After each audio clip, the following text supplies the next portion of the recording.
मैंने अपने घर बिठाया हुआ है, खाना खिलाया अपने हाथों से, और मेरे को पता है कौन लोग हैं ये। तो भैया ये समझ नहीं आ रहा है क्यों कर रहे हो अभी तक। कमा लेने दो भाई, कुछ करने दो। आप फेक पेज बना के हमें स्ट्राइक दे रहे हो, हमारा ही कंटेंट, हमारी मेहनत, और सब पे आप पानी फेंक रहे हो यार। पता नहीं भाई, क्या भूत भी साला इतना पीछा नहीं पड़ते? भूत भी एक टाइम पे छोड़ देते हैं भैया। तुम इंसान हो के भूतों से भी गंदे हो चुके हो। Hello friends, welcome back to my channel Earth Mom Dehradun. मैं हूं ज्योति और वेलकम है आप सभी का मेरे चैनल में। तो आज का वीडियो शुरू करने से पहले मैं आप सबके लिए एक क्लिप यहां पे ऐड करना चाहूँगी। उसके बाद मैं अपना रिएक्शन और अपना रिव्यू आप सबके साथ शेयर ज़रूर करूँगी, बट आपकी क्लैरिटी के लिए आपको पहले पर्सनली इस वीडियो को यहाँ पर जाके देखना ज़रूर है। तो आइए पहले हम वीडियो देखते हैं। क्लियर कर दूँ, और बहुत सारे से लोग थे जो घटिया थे, तो वो लोग अभी भी क्या कर रहे हैं भैया, ना हमें कमाने दे रहे हैं और हमारे को ही स्ट्राइक दे रहे हैं फेक पेजेस बना के। फेसबुक पे, जो कि मेरा एक पेज था, मैंने एक नया पेज बनाया था, क्योंकि मेरे पुराने पेज का जो वो था ना यार, अकाउंट जिसमें पैसे आते हैं, वो किसी और के पास ही था। अब समझ जाओ यार किसके पास था, मैं क्या ही बताऊं, जिसमें पैसा जाता था। तो जिस वजह से अभी सारी दिक्कतें आ रही हैं। दूसरी बात ये, हमने एक पेज बनाया था पार्शल ब्लॉग्स के नाम से, फेसबुक पे नया पेज। तो देखो भाई यहाँ क्या किया है, दिखाओ यार। तो ये दिखाता हूँ मैं आपको। हमने एक पेज बनाया था पार्शल ब्लॉग्स के नाम से, ये रहा वो पेज। तो गाइस जब आप फेसबुक खोलते हो ना, तो ये देखो, ये फेसबुक में आपको दिखते हैं दो पेज, ठीक है। ये पहला तो है हमारा ओरिजिनल पेज, जो कि है पार्शल व्लॉग्स के नाम से, और जिसपे फॉलोवर्स क्या है ये देख सकते हो, 11,000 फॉलोवर्स है इस पे, 11,000। ये ओरिजिनल पेज है, मतलब जिसपे 11,000 फॉलोवर्स है वो ओरिजिनल पेज है। और एक यहाँ पर एक फेक पेज, जो कि एक 2 करोड़ का बंदा चला रहा है, ये इस पे है 16,000 फॉलोवर्स। तो आपको इस पेज को जाके ना अभी रिपोर्ट करना है, मास रिपोर्ट। मतलब तो आई होप कि आप लोगों को काफ़ी हद तक क्लैरिटी मिल गई होगी कि किस टॉपिक से रिलेटेड मैं आज रिएक्शन देने वाली हूँ। अभी पारस ठकराल कुछ देर पहले इंस्टाग्राम पे लाइव आए थे, और इंस्टाग्राम पे लाइव आके उन्होंने ये सब चीज़ें बताई, जो क्लिप आपको सामने मैंने ऐड की। और आप सबकी जानकारी के लिए बता देती हूँ कि ये कोई पहली बार नहीं हुआ है कि सेम प्रॉब्लम से रिलेटेड उन्होंने लाइव रखी हो। मैं इस बात के विटनेस हूँ, बिकॉज मैंने जब से इन्होंने कम बैक किया है, I was very happy. Life में हर किसी को आगे बढ़ने का पूरा हक होता है, चाहे वो लड़की हो चाहे वो लड़का हो। किसी भी रिलेशनशिप को टूटने का ब्लेम मैं कभी भी किसी भी एक पार्टनर को नहीं दूंगी। जब रिलेशनशिप नहीं चलता है तो डेफिनेटली दोनों साइड से कुछ ना कुछ गलतियां होती हैं। बस फ़र्क इतना होता है कि किसी की ज़्यादा गलतियां होती हैं, किसी की कम गलतियां होती हैं। उस पर मैंने कभी भी किसी को जज नहीं किया। लेकिन जैसे ही इनका कमबैक हुआ था और जैसे ही इनका बेटा सबके सामने आया, डेफिनेटली वो बच्चा भी एक ब्राइट फ्यूचर डिज़र्व करता है, वो आदमी भी एक अच्छी लाइफ डिज़र्व करता है। अगर हमारे समाज में सारी सिंपैथी औरत के लिए ही बनाई गई है कि किसी भी रिश्ते को टूटने के बाद एक औरत को खुशी से, अपनी पसंद से, अपने तरीके से जीने का पूरा हक है, तो इक्वली हक हमारे ही समाज में रहने वाले लड़कों का भी है। मैं यहाँ पे लड़का लड़की में बिल्कुल भेदभाव नहीं करूँगी, दोनों को ही अपने अपने तरीके से अपनी ज़िंदगी जीने का हक है।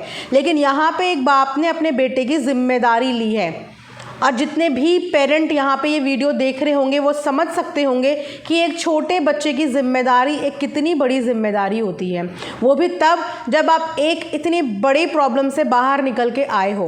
जिस दिन उन्होंने कमबैक किया था, साफ तौर पे उन्होंने अपनी ऑडियंस से बोलते हुए एक बार भी हेजिटेट नहीं किया कि इस समय उनकी फिनेंशियल कंडीशन इस तरीके की नहीं है, उन्हें इस समय बहुत ज़्यादा सपोर्ट की ज़रूरत है। बट सपोर्ट के नाम पर उन्होंने किसी के आगे हाथ नहीं फैलाए, सपोर्ट के नाम पे उन्होंने किसी से चंदा इकट्ठा नहीं किया। सपोर्ट उन्होंने इस तरीके से मांगा कि मैं आपको कंटेंट दूंगा, मैं आपके एंटरटेनमेंट का ध्यान रखूंगा, आपको मेरी वीडियोस को प्यार देना है। मेहनत के साथ उन्होंने अपनी वीडियोस डालनी शुरू करी, और आज तक उन्होंने अपनी वीडियो में कंसिस्टेंसी बनाई हुई है। और आज जब मैंने देखा कि फेसबुक से रिलेटेड फिर से एक और लाइव आई है, क्योंकि मैंने ये 3 बार होते हुए इंसिडेंट देख लिया है। जैसे कि आप सब जानते ही हैं कि मेरा काम रिएक्शन देना है, तो मेरी नज़र हर एक व्लॉगर की लाइफ पे, हर एक व्लॉगर के कंटेंट पे, हर एक व्लॉगर के सोशल मीडिया हैंडल पे होती है। तो मैंने इनके सोशल मीडिया हैंडल पे आज ये तीसरी बार सेम चीज़ को लेके लाइव देखी है। जिस दिन इन्होंने पहला चैनल बताया था, उस चैनल के बाद इन्होंने फिर आके चैनल चेंज किया, उसके बाद फिर दूसरे चैनल में प्रॉब्लम हुई, फिर तीसरे चैनल में आए, उसके बाद फिर प्रॉब्लम हुई, उसके बाद फिर से एक चैनल क्रिएट किया। और उस चैनल पे क्या प्रॉब्लम हुई थी खुल के इन्होंने बताया नहीं था। इन्होंने ये चीज़ पिछले 2-3 बार सफ़र कर लिए लेकिन खुल के नहीं बताया कि एक्चुअल में ग्लिच क्या हो रहा है। समझने वालों को समझ में आ रहा था लेकिन फिर भी बंदे ने अपने मुंह से बताया नहीं, सिर्फ यही बोला कि कुछ पेमेंट को लेके इशू आ रहा है। लेकिन आज तो हद पार हो गई जब हमें ये क्लैरिटी मिली कि कोई जानने वाला इंसान ही है और ये सब चीज़ें जानबूझ के किसी को पर्सनल हार्म पहुंचाने के लिए कर रहा है। जिस इंसान से कनेक्शन टूटे हुए 1-2 साल हो चुके हैं उसके बाद भी आज किसी की लाइफ में इस तरीके से पर्सनली किसी को मॉनेटरी हार्म पहुंचाना, क्या आपको ये बात शोभा देता है? मुझे नहीं पता कि इन फेक आईडीज़ के पीछे या किसी के कंटेंट को अपना बनाने के पीछे कौन है, किसका चेहरा है, बट मुझे ये ज़रूर पता है कि जब मेहनत किसी और की है तो फल तो आप खा ही नहीं पाओगे, फल आप चाहकर भी नहीं खा पाओगे। अभी जस्ट पता चला कि एक चैनल जो अभी थोड़े टाइम पहले ही पारस ने फेसबुक पे खोला था, बहुत सारे 2-3 चैनल के स्ट्रगल करने के बाद उस पर स्ट्राइक भेज दी गई है। एक इंसान की खुद की मेहनत, एक इंसान का खुद का कंटेंट और उसी कंटेंट पे सामने वाला बंदा बार बार स्ट्राइक भेज रहा है, मतलब मॉनेटरी किसी को हार्म पहुँचाना चाह रहा है। अरे जिस बंदे के पास अब खोने के लिए कुछ बचा नहीं है, जैसे तैसे करके उसके पास अपना एक बच्चा है जिसका फ्यूचर उसे देखना है, जिसके लिए वो कमा रहा है, दिन रात मेहनत कर रहा है, आपसे उस बच्चे की हंसी, उस बच्चे का फ्यूचर भी देखा नहीं जा रहा है। कम से कम एक बच्चे पे तो तरस खा लेते, कम से कम इस चीज़ की संतुष्टि तो मना लेते कि वो इंसान जो मेहनत कर रहा है अपने ऐशो आराम के लिए या अपने शौक़ के लिए नहीं कर रहा है, अपने बच्चे को अच्छा भविष्य देने के लिए कर रहा है। तो एक तरीके से आप एक बच्चे की नसीब का चोरी करने की कोशिश कर रहे हैं, एक 2.5-3 साल के बच्चे के नसीब का चोरी करने की कोशिश। आप सोचिए कि क्या आपको इस तरीके का कंटेंट और इस तरीके के पैसे हज़म होंगे? किसी के साथ नफ़रत और बदला लो, पर इस कदर मत लो कि उस बदले की आड़ में आप ये भी ना देखो कि वो इंसान नहीं, उसका पूरा परिवार सफ़र कर रहा है। अपनी फाइनेंशियल कंडीशन कभी भी पारस ठकराल ने कमबैक के बाद छुपाई नहीं और ये सारी ऑडियंस उनको जानती है कि इस समय वाकई में उन्हें फाइनेंशियली सपोर्ट की ज़रूरत है और वो चीज़ वो अपनी वीडियो के माध्यम से कमाने की कोशिश कर रहे हैं, लेकिन उसके बाद भी उन्हें हर तरीके से परेशान करने की कोशिश की जा रही है। यूट्यूब के प्लेटफॉर्म पे वो रोज़ अपना रेगुलर व्लॉगिंग के थ्रू अपना चैनल चला रहे हैं, अपना कंटेंट क्रिएट कर रहे हैं। एक छोटे बच्चे के साथ कंटेंट क्रिएट करना कितना मुश्किल होता है ये आप लोग जानते ही होंगे, लेकिन उसके बाद भी उनकी वीडियो को चोरी करके, कॉपी करके फेसबुक के एक फ़ेक पेज में अपलोड किया जा रहा है और फिर उसी फेसबुक के फ़ेक पेज के द्वारा उनको स्ट्राइक भेजी जा रही है। तो आप बताइए कि ये चल क्या रहा है? फ़ेक पेज उनको बहुत तरीके से परेशान करने की बैक टू बैक कोशिश कर रहा है। वो कोई नोन बंदा ही है, अभी तक उनका नाम और वो क्या है, उनकी पहचान पारस ने बताई नहीं है, बट इन्होंने इतना हिंट दे दिया है कि वो कोई नोन बंदा है जो उनके साथ उठा बैठा तक है, उसके बाद जाके वो ये सब चीज़ें कर रहा है। फ़िलहाल उन्होंने अपनी ऑडियंस के साथ रिक्वेस्ट करी है कि प्लीज़ उनकी हेल्प की जाए एंड आई एम श्योर कि जितने भी लोग हृदय को पसंद करते होंगे या पारस के आने के बाद की मेहनत देख रहे होंगे, उसके अंदर चेंजेस देख रहे होंगे, वो ज़रूर उसकी इस चीज़ में सपोर्ट करेंगे और सपोर्ट करना भी चाहिए।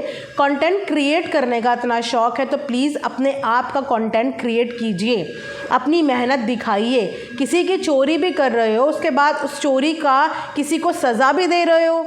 एक छोटे से बच्चे की मासूमियत आपको नज़र नहीं आ रही है, एक बच्चे की भविष्य के पैसे आप अपने लिए ले रहे हो, जो उसके हिस्से के पैसे हैं, जो उसके पैसे हैं, जो उसके भविष्य में काम आएंगे, जो उसकी रोटी दाल के पैसे हैं। मैंने पर्सनली पारस ठकराल की वीडियोस बहुत पहले से फॉलो करी है, मैं हर कंट्रोवर्सी का हिस्सा रही हूँ क्योंकि एज एन ऑडियंस मैंने यहाँ से सब चीज़ें देखी हैं, सब चीज़ें ऑब्जर्व करी हैं। मुझे जब जिस टाइम पर वो गलत लगे थे उस टाइम पर मैंने उन्हें गलत भी बोला है, लेकिन गलत बोलने का मतलब ये नहीं होता कि अगर कोई इंसान आज सुधर के अपने अंदर इतने सारे चेंजेस लाके एक बच्चे की जिम्मेदारी उठा के उस बच्चे को अच्छा भविष्य देने की रोज़ कोशिश कर रहा है, एक अच्छा पिता बनने की कोशिश कर रहा है, माता पिता दोनों के फ़र्ज़ निभा रहा है, उस इंसान की लाइफ में अड़चनें पैदा की जा रही हैं ताकि उसकी लाइफ और ज़्यादा प्रॉब्लम से भर जाए, ताकि उसके माता पिता की लाइफ प्रॉब्लम से भर जाए। उस परिवार में गिन के 4 सदस्य हैं, मम्मी, पापा और बच्चा, और उन तीनों की जिम्मेदारी फ़िलहाल पारस के कंधों पे है। इस तरीके से चीज़ें करके सिर्फ पारस को नुकसान नहीं पहुंचा रहे हैं, आप उनके पेरेंट्स को, उनके छोटे बच्चे को नुकसान पहुंचा रहे हैं। उनके हिस्से का आप जो है वो हड़पने की कोशिश कर रहे हैं, और कभी भी किसी की मेहनत को आप हड़पने की कोशिश करते तो वो आपको कभी भी सूट नहीं होता। मैं यहाँ से एज अ रिएक्शन चैनल सिर्फ अपना यही मैसेज कन्वे कर सकती हूँ कि इस तरीके की हरकत प्लीज़ मत कीजिए। दूसरे को उसकी ज़िंदगी जीने दीजिए। कम से कम ये सोचिए कि उसके साथ बहुत सारी जिम्मेदारियाँ बंधी हुई हैं, और वो इंसान इतने अच्छे से अपनी जिम्मेदारी निभाने की रोज़ कोशिश कर रहा है, तो आप उसकी जिम्मेदारियों में अगर उसका हाथ नहीं बटा सकते, 4 शब्द प्यार के नहीं बोल सकते, तो ठीक है, नफ़रत करो, लेकिन किसी का नफ़रत में नुकसान मत करो। होता है हमें कोई इंसान हमें नहीं पसंद होता, कोई हमें पसंद होता है, कोई हमें नहीं पसंद होता। हर किसी की अपनी पर्सनल लाइक्स एंड डिसलाइक्स होती हैं, लेकिन किसी को नापसंद करने का मतलब ये बिल्कुल नहीं होता कि हम उसको किसी भी तरीके से पर्सनल हार्म करने पे तुल जाएं, कि हमें उसकी ज़िंदगी बस ख़राब करनी है, कैसे भी करके उसकी ज़िंदगी में बस हमें भूचाल लेके आना है। नफ़रत करने का मतलब, किसी को नापसंद करने का मतलब ये बिल्कुल नहीं होता। जस्ट मैंने अभी वो लाइव देखा and I really feel bad for the baby कि आप एक बच्चे के साथ ऐसा कर रहे हैं। आई एम श्योर कि आप भी मैच्योर इनफ होंगे और आपके घर में भी छोटे बड़े बच्चे होंगे, तो प्लीज़ इस तरीके से किसी के साथ मत कीजिए। आई बिलीव इन कम्युनिकेशन, और मुझे लगता है कि कम्युनिकेशन से अच्छा बेटर ऑप्शन और कुछ होता ही नहीं कोई भी मैटर सॉर्ट आउट करने का। It's simply you have a option कि अगर आप किसी को पसंद नहीं करते हैं, इग्नोर हिम, बट किसी को भी इस तरीके से पर्सनल हार्म पहुंचाना अच्छा नहीं लगता। एक इंसान को ये सब चीज़ें शोभा नहीं देती। हम एक इंसान है, दैट मीन्स कि we are with all the feelings and all the emotions, and आपके अंदर भी छोटे बच्चे को लेके इमोशंस डेफिनेटली होंगे। सो प्लीज़ ये रिक्वेस्ट है कि इस तरीके से हरकतें मत करें। एक बच्चे से उसका हक मत छीनें, उसका भविष्य मत छीनें, और किसी की मेहनत को इस तरीके से आप बर्बाद मत करें। एंड येस, जितनी भी ऑडियंस है, आप जाके एक बार वो चैनल, वो पेज चेकआउट कर सकते हो, वहाँ पे जाके अपने मन मुताबिक आप एक्शन उनके लिए ले सकते हो। तो ये था मेरा आज का एक रिएक्शन। आई होप कि आप लोगों को पसंद आया होगा। लाइक, शेयर एंड सब्सक्राइब ज़रूर करें। Thanks for watching earth Mom Dehradun.